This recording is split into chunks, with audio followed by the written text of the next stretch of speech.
ఆరోపణ చేసి దానిపైన దాదాపు ఒక నెల కథనం నడిపారు.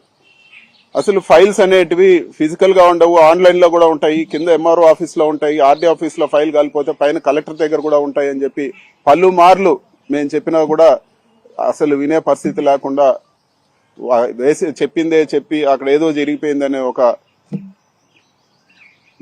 నెరేటివ్ తీసుకొచ్చారు. నేను ప్రెస్ మీట్ పెట్టి కూడా చెప్పడం జరిగింది, పలానా భూమి కోసము పలానా చోట పలానా భూమి ఉంది, వాల్యుబుల్ ల్యాండ్, దీనికోసం ఇలా చేశారని మీరు ఉండాలి కదా, భూమి చూపించమంటే కూడా ఇప్పటి వరకు ఎక్కడ లేదు కానీ ఆరోపణలు చేస్తూనే ఉండరు. వాస్తవాలు చూస్తే అక్కడ గౌతమ్ తేజ్ అనే పిల్లోడు పనిచేస్తా ఉన్నాడు ఆర్డీఓ ఆఫీస్ లో. వాళ్ళ తల్లిదండ్రులు ప్రెస్ లో మాట్లాడారు, అతన్ని అరెస్ట్ చేసినప్పుడు వాళ్ళ తల్లిదండ్రులు ప్రెస్ లో మాట్లాడారు. వాళ్ళ తండ్రి పేరు యతిరాజ్ నాయుడు అనుకుంటాను. మేము మా కుటుంబం అంతా టీడీపీ సింపథైజర్స్, చంద్రబాబు నాయుడు మాకు బంధువు కూడా అవుతారు, మా పిల్లోడిని అన్యాయంగా అరెస్ట్ చేశారని చెప్పి మాట్లాడారు. మరి ఇన్వెస్టిగేషన్ అంతా కూడా చేసి అన్ని కూడా చేసి ఇప్పటి వరకు ఏం తేల్చారంటే ఏమీ లేదు. ఎందుకంటే అక్కడ భూములే లేదు, అఫిడవిట్లో ఉండేది కాకుండా ఏదున్నా భూమి చూపిమంటే చూపించే పరిస్థితి లేదు. ఇంకా కూడా ముఖ్యమైన విషయం ఏమంటే, మామూలుగా కరుడు కట్టిన నేరస్తులు, కరుడు కట్టిన తీవ్రవాదులకు పాలిగ్రాఫ్ టెస్ట్ చేస్తారు, అంటే సత్యశోధన పరీక్ష చేస్తారు. సో నిజం వాళ్ళు చెప్పడం లేదు కాబట్టి అట్లాంటి ఆ పరీక్షలో ఖచ్చితంగా వాళ్ళ నిజం చెప్తున్నారో అబద్ధం చెప్తారో తెలుస్తుంది. ఇదే అతనికి కోర్టులో సబ్మిట్ చేసిన డాక్యుమెంట్ ఇది. పాలిగ్రాఫ్ టెస్ట్, లై డిటెక్షన్ టెస్ట్ ఎవరైతే ఆర్డీఓ ఆఫీస్ లో పనిచేస్తాడో అతని దగ్గర పెట్టారు. ఆ గౌతమ్ తేజ్ అనే పిల్లోడు son of G Yathiraj Naidu అని. సో ఈ పాలిగ్రాఫ్ టెస్ట్ ఏదైతే ప్రభుత్వం చేయించిందో ఎక్కడ కూడా అతను నేరం చేసినట్లేదు, ఎక్కడ కూడా అతను దాంట్లో ఏదో ఒక మోటివ్ కానీ ఇంకోటి కానీ చేసినట్టు లేదని చెప్పి క్లియర్ గా ఈ క్వశ్చన్స్ అన్ని కూడా నేను మీడియా మిత్రులతో కూడా పంచుకుంటాను. అదేవిధంగా ఈ ఇన్సిడెంట్ జరిగే ఒక గంట ముందే అతను ఇంటికి వెళ్ళిపోవడం సీసీ కెమెరాల్లో రికార్డ్ అయిందని కూడా అతని బెయిల్ ఇచ్చిన ఆర్డర్ లో కూడా ఉంది. మరి ఇలాంటి ఒక విషయాన్ని తీసుకొచ్చి ఒక కట్టుకథ అల్లి ఏదో జరిగిపోయిందని చెప్పి నెలలు నడిపి ఏదో చేస్తామని చెప్పి అక్కడికి డీజీపీని హెలికాప్టర్ లో పంపించడము, రెవెన్యూ సెక్రటరీ రావడము, దాని గురించి మంత్రులు మాట్లాడడము, చంద్రబాబు నాయుడు గారే పలుమార్లు మాట్లాడడము, ఇన్ని కూడా ఏదో ఒక డైవర్షన్ టాక్టిక్స్. అడ్మినిస్ట్రేషన్ వదిలేసి వాళ్ళు ఈరోజు ప్రజలకు ఏదైతే జవాబుదారీగా ఉన్నారో సూపర్ 6 కానీ ఇంకోటి కానీ ఇవన్నీ కూడా వదిలేసి ఇవన్నీ కూడా డైవర్షన్ లో భాగమే అని చెప్పి కూడా చెప్తాను. ఆ రోజు మరి నేను ప్రెస్ మీట్ పెట్టి చెప్పాను తప్పు అని. ఈ రోజు అదే ఈ రోజు ఇన్వెస్టిగేషన్ లో కూడా అదే తేలిందని చెప్పి కూడా నేను తెలియజేస్తా ఉన్నాను. అదే విధంగా నేను ఇంకొకటి ఈ ప్రభుత్వాన్ని అడుగుతా ఉన్నాను. 100 మైన్స్ అన్నారు, 100 మైన్స్ దోచేశారు వీళ్ళు, 1000 కోట్లు శాండ్ లో ఇచ్చేశారని చెప్పి 2 నెలలు మైనింగ్ ఆఫీసులు పూర్తిగా పోలీస్ ఆధీనంలో తీసుకొని క్షుణ్ణంగా పరిశీలించారు. మరి ఏం తేలిందో ఈ రోజు నేను అడుగుతున్నాను. 100 మైన్ కాదు కదా, ఒక్క మైన్ చూపిమని అడుగుతున్నాను.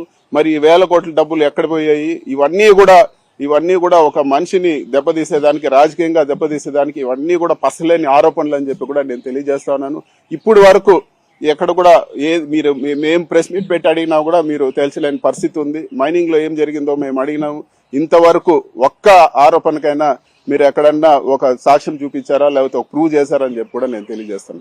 ఇవన్నీ కూడా ఆ రోజే చెప్పాను, ఇవన్నీ కూడా తప్పుడు ఆరోపణలు, ఇవన్నీ కూడా మీరు ప్రూవ్ చేయండి అని చెప్పి. ఇప్పుడు కాదు, ఇంకా ఎన్ని నెలలు తీసుకున్నా ఎన్ని సంవత్సరాలు తీసుకున్నా మీరు ఏమీ చేయలేరు, అక్కడ ఏమీ జరగలేదు. ఇవన్నీ కూడా ప్రజలు తెలుసుకోవాల్సిందేమంటే ఇవన్నీ కూడా డైవర్షన్ టాక్టిక్స్, ఒక వైసీపీని దెబ్బతీయాలని, వైసీపీలో నాయకులను దెబ్బతీయాలని, జగన్మోహన్ రెడ్డి గారిని అప్రతిష్ట పాలు చేయాలని చెప్పి ఇట్లాంటివన్నీ కూడా ఆరోపణలు చేస్తున్నారని చెప్పి మనం అర్థం చేసుకోవాలి. ఇంకొక మంత్రి చెప్పాడు రెడ్ శాండర్స్ ఇది చేశారని.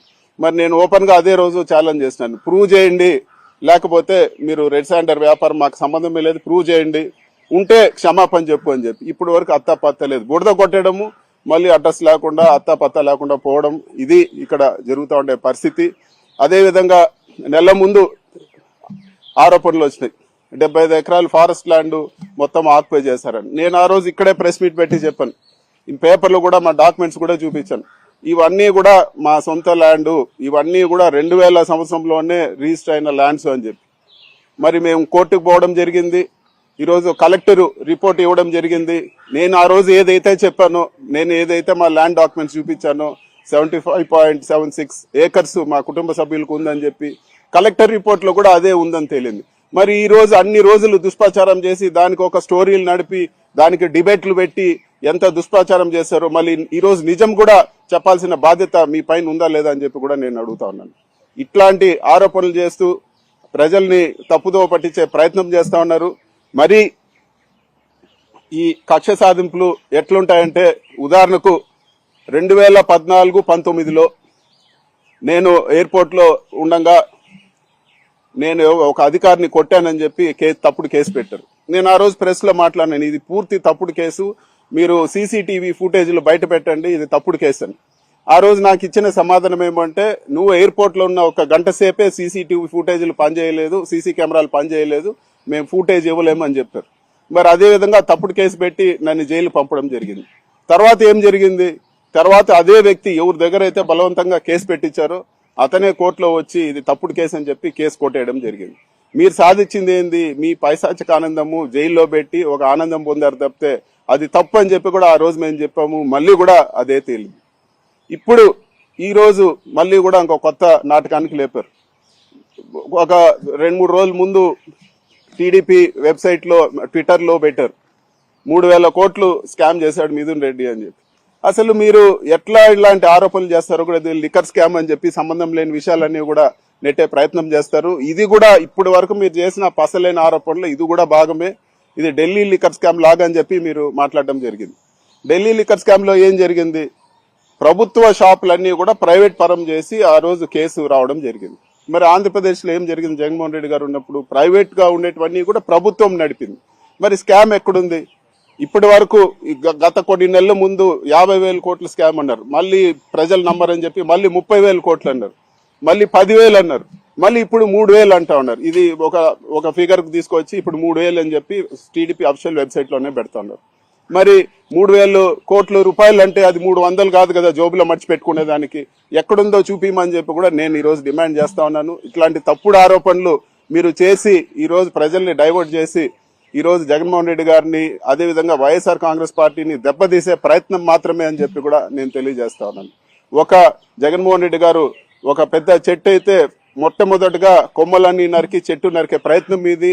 పక్కన ఉండే లీడర్లందరినీ కూడా ఎవరైతే పార్టీ గట్టిగా ఉన్నారో వాళ్ళందరినీ దెబ్బతీసే ప్రయత్నం మీరు చేస్తా ఉన్నారని చెప్పి కూడా నేను ఈ రోజు తెలియజేస్తా ఉన్నాను. అదేవిధంగా నేను ఒకటే చెప్పదలుచుకుంటా ఉన్నాను, అందరికీ ఒకే మెడిసిన్ పనిచేయదు. ఏదో కేసులు పెడితే భయపడిపోయి వచ్చి చేతులు కొట్టుకొని మీ దగ్గరకు వచ్చే పరిస్థితి ఉండదు. మీరు ఎంత హరాస్ చేస్తే, మీరు ఎంత ఇబ్బందులు పెడితే ఖచ్చితంగా అంత గట్టిగా రివర్స్ ఫైట్ బ్యాక్ చేస్తామని చెప్పి కూడా నేను ఈ రోజు తెలియజేస్తా ఉన్నాను. ఇట్లాంటి తప్పుడు కేసులు అన్ని కూడా ధైర్యంగా ఎదుర్కొంటాము. ఎక్కడ కూడా మేము తప్పు చేయలేదు కాబట్టి ఎక్కడ తగ్గే ప్రసక్తే ఉండదు, భయపడే ప్రసక్తి ఉండదు అని చెప్పి కూడా నేను తెలియజేస్తాను. న్యాయంగా ఎన్ని దారులున్నాయి అన్ని విధాలా దీన్ని గట్టిగా ఫైట్ చేస్తాము. ఇది పూర్తి తప్పని చెప్పి కూడా త్వరలోనే తేలుతుందని చెప్పి కూడా నేను తెలియజేస్తా ఉన్నాను. ఇది వరకు ఫారెస్ట్ ల్యాండ్ లో 25 ఎకరాలే ఉంది, 75 లేదు, మిగతా 50 కబ్జా చేశారని చెప్పారు. మళ్ళీ అదే మళ్ళీ కలెక్టర్ రిపోర్ట్ ఇచ్చాక మళ్ళీ అదే పేపర్లో ఏం రాశారు, 75 ఎకరాలు ఉంది, కలెక్టర్ ఇచ్చింది కరెక్ట్, ఇంకా ఎక్స్ట్రా ఉందని ఇచ్చారు. మరి మేము కోర్టుకు పోవడం జరిగింది. ఇవన్నీ కూడా తప్పుడు ఆరోపణలు అని చెప్పి కోర్టు ద్వారా సర్వే చేయాలని చెప్పి కూడా మేము డిమాండ్ చేస్తా ఉన్నాము. కోర్టు పర్యవేక్షణలో సర్వే జరిగితే నిజాలు తెలుస్తాయి. నిజంగా మేము తప్పు చేసింటే దేనికన్నా ఏ శిక్షకైనా సిద్ధము. అదే విధంగా ఈ రోజు నేను చెప్పింది నిజమని తేలింది. ఖచ్చితంగా మాకు 75 ఎకరాలు ఉంది మా కుటుంబ సభ్యులు కంటే. కలెక్టర్ రిపోర్ట్ లో కూడా 75 ఎకరాలు ఉందని క్లియర్ గా ఇచ్చారు. ఇంకా అంతకన్నా తప్పుడు ఆరోపణలకు ఇదే వాళ్ళు చేసేటువంటి తప్పుడు ఆరోపణలు అని చెప్పి కూడా నీట్ గా తేలుతా ఉన్నాయి.